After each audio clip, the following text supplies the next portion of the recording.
آپ صلی اللہ علیہ وسلم نے رمضان کا پہلا عشرہ اعتکاف کیا، پھر دوسرا عشرہ بھی اعتکاف کیا، پھر سر مبارک خیمے سے باہر نکالا اور کہا کہ میں نے پہلا عشرہ اعتکاف کیا تھا شب قدر کی تلاش میں، لیکن مجھے نہیں ملی، دوسرے میں بھی نہیں ملی۔ پھر ایک فرشتے نے آ کے مجھے خبر دی کہ اس کو آپ آخری عشرے میں تلاش کریں، اگر تم میں سے کوئی اعتکاف میرے ساتھ کرنا چاہتا ہے تو کر لے۔ اور پھر آپ صلی اللہ علیہ وآلہ وسلم نے فرمایا مجھے خواب میں وہ رات دکھا دی گئی، اور اس میں مجھے رات میں وہ خواب میں دکھائی گئی، لیکن پھر مجھے بھلا دی گئی۔ سنقرئک فلا تنسى الا ما شاء اللہ، اے نبی ہم تمہیں پڑھائیں گے، تم کبھی نہیں بھولو گے مگر جب اللہ چاہے گا۔ بھلا دی گئی، اور اس کیوں بھلائی گئی وہ آگے بخاری کی حدیث بھی آ جائے گی۔ پھر بھلا دی گئی۔ بہرحال مجھے ایک بات یاد ہے کہ اس رات صبح کے وقت جب میں فجر کی نماز پڑھ رہا ہوں گا تو میرے ماتھے پر کیچڑ کا نشان ہوگا، یہ آپ کو خواب میں دکھایا گیا۔ اور اسی حدیث میں الفاظ ہیں کہ 21ویں رات جب آئی، یعنی 20ویں اور 21ویں روزے کی درمیانی رات، اس میں جب آپ نے 21ویں روزے کی جب فجر پڑھی تو اس رات کافی بارش ہوئی، مسجد نبوی کی چھت ٹپکنے لگی، اور ظاہر ہے کہ قالین وغیرہ تو نہیں ہوتے تھے، مٹی پہ ہی نماز پڑھی جاتی تھی، یہی افضل ہے۔ لہٰذا اہل تشیع کا پارشلی مقدمہ اس حوالے سے مضبوط ہے کہ مٹی پہ ہی سجدہ ہونا چاہیے۔ تو بہرحال آپ صلی اللہ علیہ وآلہ وسلم کے ماتھے پر مٹی کا نشان پڑ گیا۔ صحابہ کہتے ہیں جب نماز کے بعد آپ صلی اللہ علیہ وسلم جب رخ انور صحابہ کی طرف کرتے تھے تو انہوں نے دیکھا کہ آپ صلی اللہ علیہ وآلہ وسلم کے ماتھے پر مٹی کا نشان ہے، تو صحابہ کو پتہ چلا اچھا آج شب قدر تھی۔ اچھا اب آپ دیکھیں کہ یہ نہیں ہے کہ کوئی شے نظر آ جاتی ہے، ورنہ صحابہ کو بھی نظر آئی، آپ صلی اللہ علیہ وسلم کو بھی کوئی چیز نظر نہیں آئی۔ اور یہاں اتنا مشہور کیا کہتا ہے جی سمندر کا پانی میٹھا ہو جاتا ہے، اور ایک کوڑ مارنے چھڑ دو ہوں ماڈرن دور جے کسی گورے نے سن لی نا گل، وہ جناب بہ جائے گا رمضان دا پورا مہینے روزانہ دا ایک ٹیسٹ لے گا اور کہے گا 10واں کس داڑے جناب شاید نال میٹھا ہوتا ہے سمندر دا پانی۔ جس سارے درخت سجدے میں گر پڑتے ہیں، بھائی ہم سی سی ٹی وی کیمرے لگا لیتے ہیں، پتہ لگ جائے گا کس وقت گرتے ہیں۔ یہ سب جھوٹ ہے، کسی روایت کے اندر موجود نہیں ہے، بس صرف آپ نے قیام کرنا ہے رات کا، کوئی ایک رات اس میں ہوگی۔ اسی لیے دیکھیں یہ فکس بھی نہیں کر کے بتائی گئی کہ فلاں ہے، کہا گیا 5 ہیں، 21ویں 23ویں 27ویں 25ویں 27ویں اور 29ویں۔ چوتھی حدیث صحیح مسلم سے عبداللہ بن انیس کی، مشکات میں 2087، اس میں بھی یہی پورا واقعہ ہے، لیکن اس میں الفاظ یہ ہیں، آپ دوسرے صحابی کہتے ہیں کہ وہ 23ویں شب تھی، ابو سعید خدری کہہ رہے ہیں وہ 21ویں تھی کیچڑ والی، اور عبداللہ ابن انیس کہہ رہے ہیں وہ 23ویں تھی، لیکن یہی دو اختلاف آ گئے۔ تو وہ 21ویں بھی ہو سکتی ہے، 23ویں بھی، 25ویں بھی، 27ویں بھی، اور اس کی حکمت کیا ہے بدلنے کی میں بعد میں بتاتا ہوں۔ تو یہ شب قدر کے حوالے سے ایک دعا بھی بڑی مشہور ہے، اللہم انک عفو تحب العفو فاعف عنی۔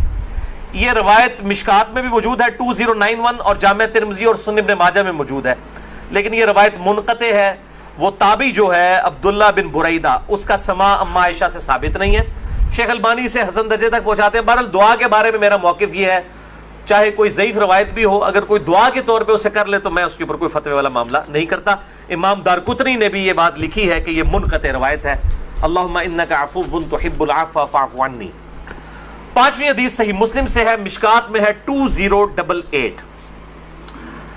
سیدنا ابی ابن کعب کو کسی نے بتایا کہ عبداللہ ابن مسعود کہتے ہیں رضی اللہ تعالیٰ عنہ کہ جو شخص روزانہ آخری پہر جاگے گا تہجد کے وقت تو وہ شب قدر پا لے گا۔ اب یہ دیکھیں کہ روزانہ جو جاگے گا ظاہر وہ پا ہی لے گا۔ عبداللہ ابن مسعود کی جب یہ بات پہنچی ابی ابن کعب تک تو انہوں نے کہا اللہ تعالیٰ ہمارے بھائی پہ جو ہے وہ رحم فرمائے۔ انہوں نے شاید یہ بات اس لیے کہی کہ لوگ صرف اکتفا ہی نہ کر لیں رمضان کے قیام پہ ہی، اس لیے انہوں نے یہ بات کی ہوگی، ورنہ ہمارے بھائی عبداللہ ابن مسعود کو یہ بات خوب پتہ ہے کہ شب قدر جو ہے یہ رمضان کے آخری عشرے میں آتی ہے۔ اور پھر انہوں نے کہا کہ میں اللہ کی قسم اٹھاتا ہوں کہ شب قدر جو ہے وہ 27ویں رات ہے، اور تابعی کہتے ہیں کہ انشاءاللہ کے بغیر قسم کھائی، کیونکہ اگر آپ انشاءاللہ کے ساتھ قسم کھائیں نا تو وہ قسم ڈاؤٹ فل ہوتی ہے کہ اگر اللہ نے چاہا تو، انشاءاللہ کہ بغیر قسم کھائی جاتی ہے تو کنفرم ہوتا ہے کہ وہ بات ڈیفینیٹ کر رہا ہے, کرنے والا واقعی قسم کھا رہا ہے. تو پھر پوچھا گیا آپ کو کیسے پتا ہے کہ 27ویں ہے؟ انہوں نے کہا اس لیے کہ آپ صلی اللہ علیہ وآلہ وسلم نے ہمیں نشانی بتائی ہے کہ اس رات جب سورج صبح کے وقت طلوع ہوتا ہے تو بغیر شعاؤں کے ہوتا ہے, یعنی بالکل ٹکیاں نکلتی ہے. اور ویسے تو عموماً ویسے بھی ٹکیاں نکلتی ہے, لیکن وہ شاید زیادہ دیر تک کے لیے ٹکیاں رہتی ہے.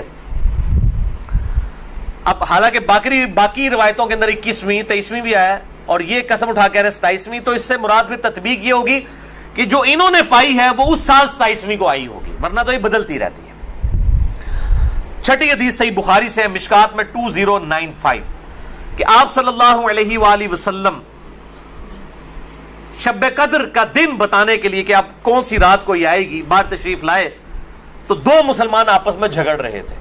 یہ جھگڑنے کی نحوست دیکھیں, آپ صلی اللہ علیہ وسلم بھول گئے اور آپ نے فرمایا کہ مجھے اللہ نے بتائی تھی وہ رات, لیکن پھر مجھے بھلا دی گئی, سنقرئک فلا تنسى الا ما شاء اللہ. اور پھر آپ نے فرمایا کہ اس وجہ سے بھلائی گئی کہ یہ دو مسلمان آپس میں جھگڑ رہے تھے, اور پھر کہا ہو سکتا ہے کہ اللہ کی اسی میں بہتری ہو, یہ بھی ساتھ کہہ دیا, ورنہ انہوں دو مسلمانوں نے لوگ قیامت تک کوستے رہتے. بھائی اللہ نے بتانا ہوتا تو بعد میں بتا سکتے, اللہ کے لیے تو کوئی مسئلہ نہیں تھا, اسی میں بہتری ہو, اور یہ واقعی بہتری ہے. اور پھر فرمایا اب تم اسے 21ویں 23ویں اور 25ویں میں تلاش کرو. اب یہاں 27ویں 29ویں کا ذکر کوئی نہیں ہے, وہ الگ سے حدیث میں.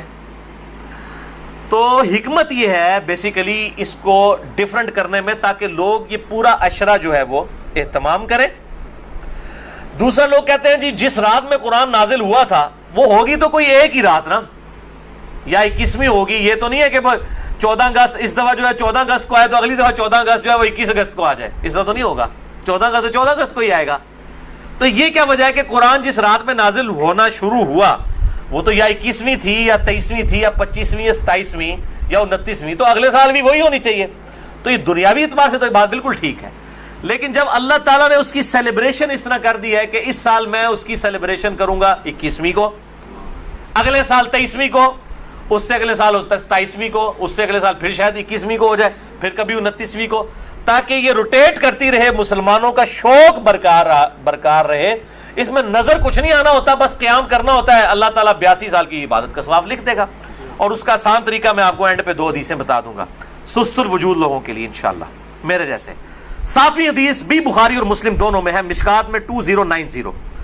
اما عائشہ کہتی ہیں کہ جب رمضان کا آخری عشرہ ہوتا تو آپ صلی اللہ علیہ وسلم عبادت کے لیے کمر بستہ ہو جاتے, خود بھی راتوں کو جاگتے اور اپنے گھر والوں کو بھی جگایا کرتے. اللہ تعالی ہمیں بھی اس سنت پر عمل کرنے کی توفیق عطا فرمائے, آمین. 8ویں حدیث صحیح مسلم سے ہے, مشکات میں 2089. اما عائشہ رضی اللہ تعالیٰ عنہ کہتی ہیں کہ آپ صلی اللہ علیہ وسلم جس قدر رمضان مبارک کے آخری عشرے میں عبادت اور سخاوت والا معاملہ کرتے تھے, پورا سال کبھی ایسا نہیں کرتے تھے.